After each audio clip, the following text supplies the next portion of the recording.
2 days out from key elections in Democratic-controlled states, President Donald Trump has been notably quiet about the races and completely absent from the campaign trail. In Virginia, the president has only endorsed one Republican statewide candidate, Attorney General Jason Miyares.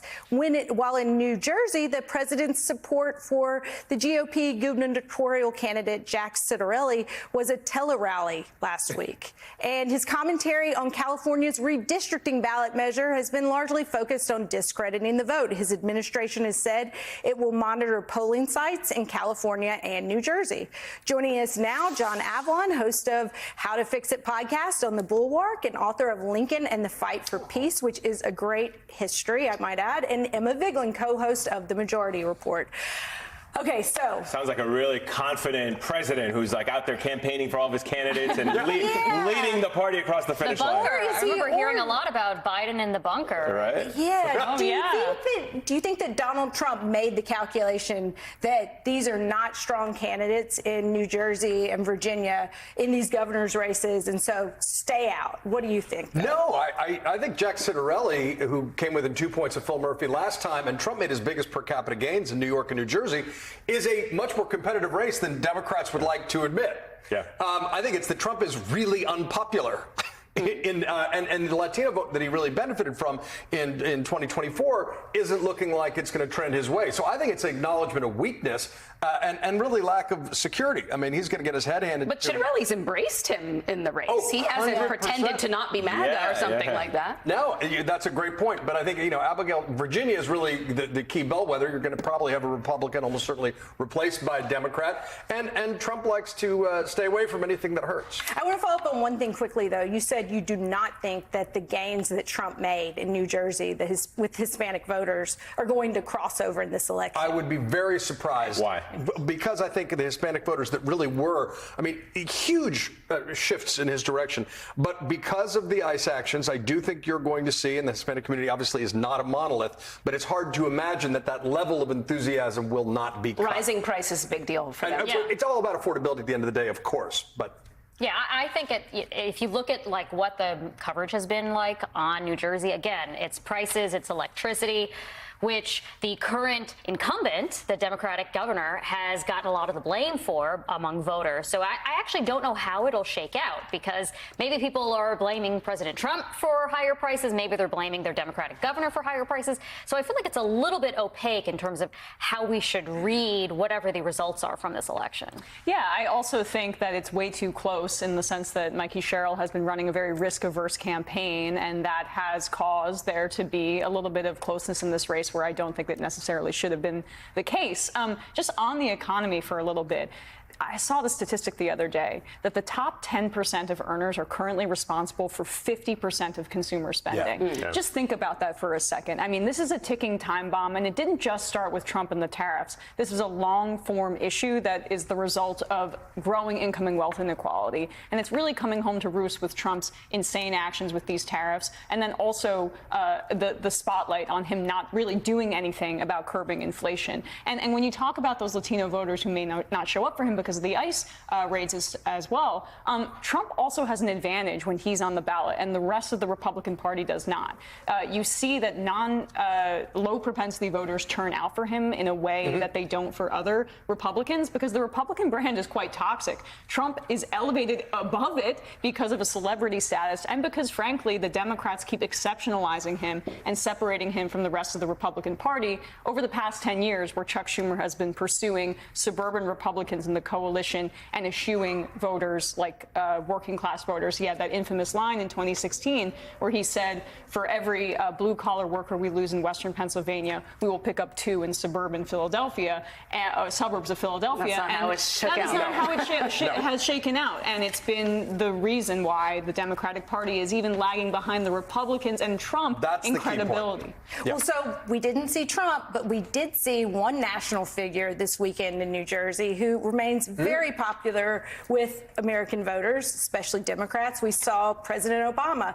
Do you think that it was a smart move to bring in Obama and nationalize the race a little bit in New Jersey? Yes, Barack Obama is actually the most popular national figure in politics right now, and he can still rile up the base. Sanders. There's no. Well, I'd look at the head-to-head on that one. But because Bernie Sanders obviously is polarizing in a way that Barack Obama is not among a lot of folks. So he is still the biggest figure, the biggest draw, and I think she gives a shot of energy to Mikey Sherrill's campaign to down the stretch when she really needs it. But I do want to underscore the broken promise on affordability.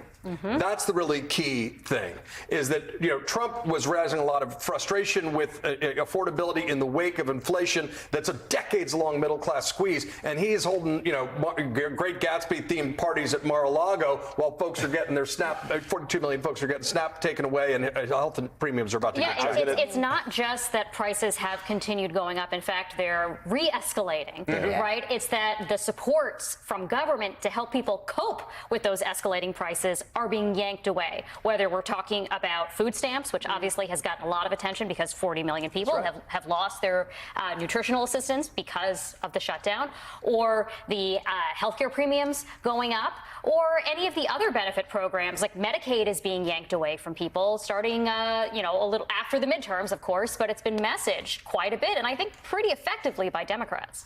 I wanted to get your thoughts on the Democratic Party here and whether or not what this upcoming Tuesday means for them.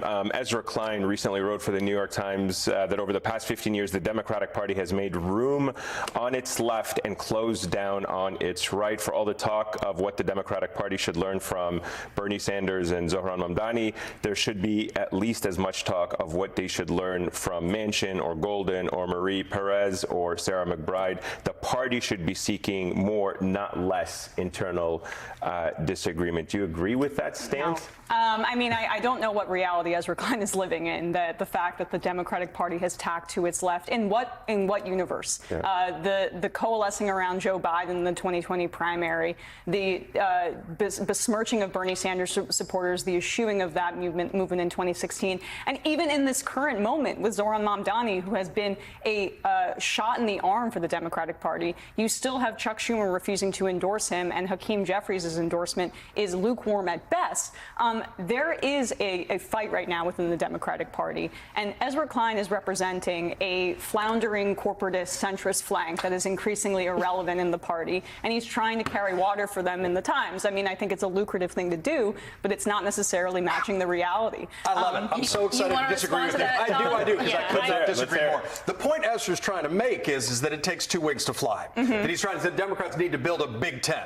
And he's not saying you got to choose between Zohran Mamdani and Bernie Sanders and the centrist wing. He's saying Democrats need to compete in more places. You raised a stat earlier that I think is the key one. Why, when Donald Trump's numbers are plummeting among independent voters, he's got 48% strong disapproval. How come the Democratic Party's approval rating is lower as a brand because than of the muddled message Republican that Party? I was just trying to elucidate. So you believe it's because they're not far left enough? No, I believe that there needs to be a different approach to politics here. Not building a tent and saying we don't necessarily stand for anything, including Ezra advocating for saying that we should run anti-abortion Democrats in red states. So let's throw trans people under the bus. Let's throw women under the bus. Let's just do anything except reorienting territory, though? No, I think he's talking about being practical and trying and trying to expand the map. That's what needs to happen here. Is if Democrats are going, how do you expand the map? Is you win in Ohio and you win in Pennsylvania and you win in West Virginia. As much as Democrats hate Joe Manchin, he was the only Democrat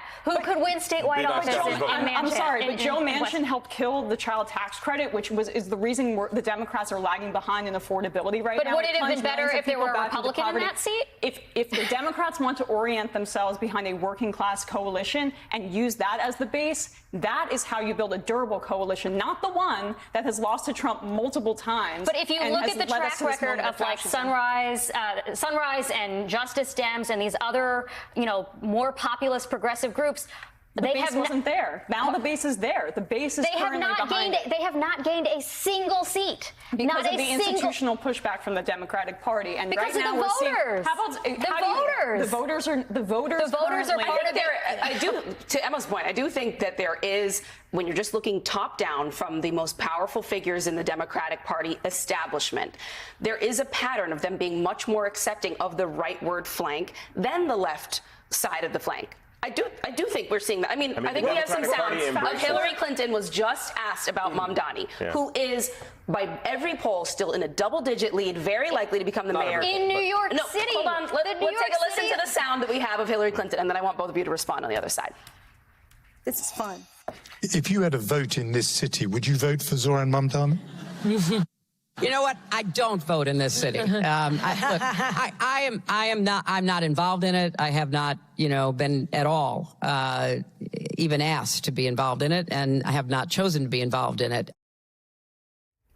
She was a senator from New York. She's in New York all the time for various events. She speaks up on other Democratic issues. She doesn't live in a lot of states, and she weighs in on a lot of states. John, do you think that's the right move for Clinton to make? I think she's telling the truth about what she's punting because she doesn't support Zoran Mamdani's policies. Look, there's been a long struggle over, go back to 1977. I'll just go nerd out. Moynihan versus Bella Abzug. There are deep divisions inside the Democratic Party that get played out. There are good principled fights over policy. Those are legitimate fights and disagreements. And for a lot of folks, a member of the DSA who's never held a job or never had an executive experience. Assemblyman's a job. Not a job in the private sector. You're right. I don't care about that, though. He has had a job. That's the problem. Right. It's worth caring about whether someone's ever had a job in the private sector. It's worth caring about whether they've had an executive experience. He's enormously talented. He's very compelling.